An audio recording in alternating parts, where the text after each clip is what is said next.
பெற்றவள் விட்டனள் பிறவிச் சுழலில், கற்றவர் விட்டனர் கண்டதோர் பிழையில், மற்றவர் விட்டனர் மாறும் கருத்தில், விட்டனர் விட்டிலும் கைவிடுமோ சிவனே.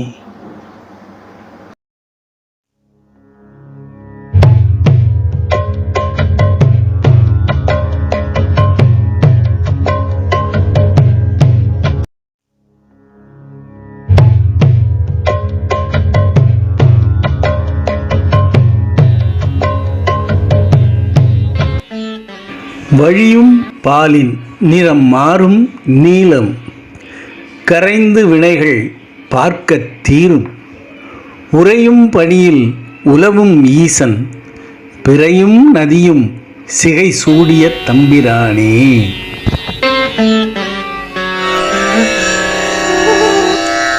ஸ்ருதி ஸ்மிருதி புராணானாம் ஆலயம் கருணாலயம் நமாமி பகவத்பாதம் சங்கரம் லோகசங்கரம்.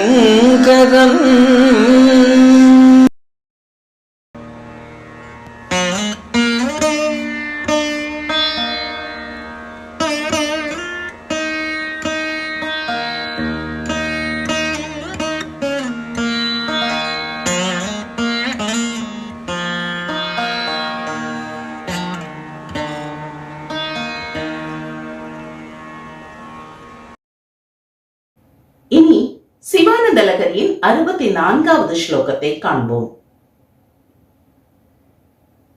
வக்ஷஸ்தாடனமந்தகஸ்ய கடினாபஸ்மார சம்மர்தனம் பூப்ருத் பர்யடனம் நமத்சுரஷிர கோட்டீர சங்கர்ஷனம் கர்மேதம் மிருதுலஸ்ய தாவகபத த்வந்த்வஸ்ய கிம்போச்சிதம் மச்சேதோ மணிபாதுகா விஹரணம் ஷம்போ சதாங்கி குரு.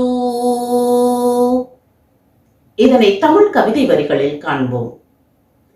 திருவே திருச்சடை எழிலானின் திருவடி காலன் மார்பை விளக்கவே தொட்டது, தேவர்கள் மகுடமாய் அவர் சிரசில் ஒளிர்வது, ஓடியாடி கையிலையில் தினம் பதிவது, சூடி எனது மனதை சிரசில் நீ அணிய நான் தினம் ஆசை கொண்டேனே, சூடி எனது மனதை சிரசில் நீ அணிய நான் தினம் ஆசை கொண்டேனே. இப்பாடலின் விளக்கமானது, பிரபுவே உமா மகேஸ்வரா, உன் திருவடியானது மார்க்கண்டேயன் உயிரை பறிக்க வந்த யமனின் மார்பை உதைத்தது. வானவர்களாகிய தேவர்கள் நின் பாத கமலங்களை தங்கள் சிரசில் சூடி மகிழ்கிறார்கள்.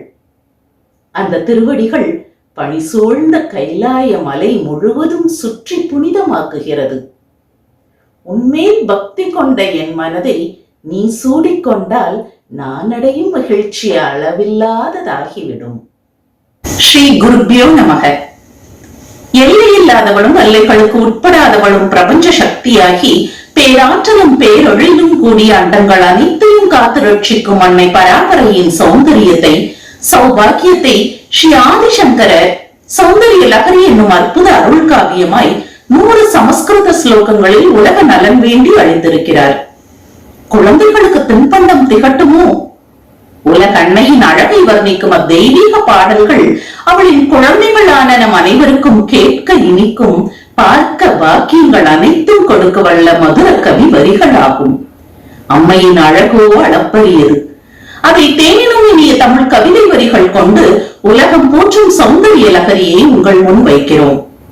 கண்டு கேட்டு உண்டு உயிர்த்தறியும் ஓர் பொருளாய் காணும் அகிலாண்டேஸ்வரியின் அழகை அள்ளி பருகுவோம், ஆனந்தம் அடைவோம். அகத்தில் அவள் எழில் சித்திரத்தை அருள் கொண்டு அன்புடன் வரைவோம். இனி 64வது ஸ்லோகத்தை காண்போம். अविश्रान्तं पत्युर् गुणगण कथाम्रेडन जप पुष्पश्चाया तव जननि जिह्वा जयति सा यदग्रासीनाया स्फटिकदृशदच्चच्च विमयी सरस्वत्या मूर्ति परिणमति माणिक्यवपुषा. மேற்சொன்ன 64வது ஸ்லோகம் தமிழ் கவிதை வரிகளில்.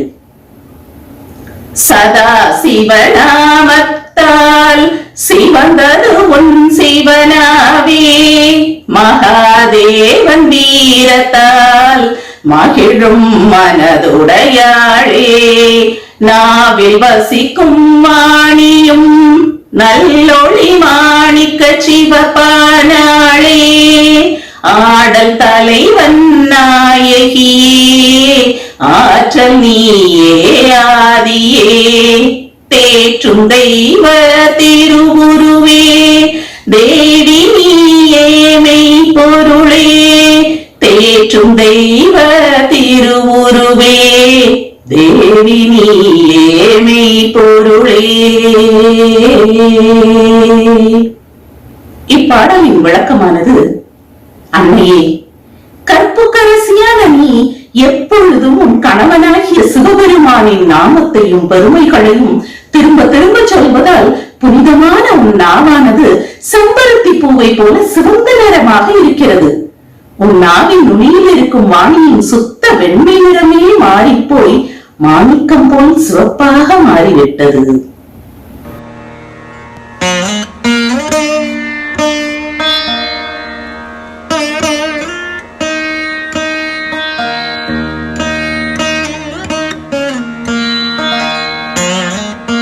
உங்களுக்கு இந்த வீடியோ பிடித்திருந்தால் லைக் செய்யுங்கள், ஷேர் செய்யுங்கள், மறக்காமல் சப்ஸ்கிரைப் செய்யுங்கள்.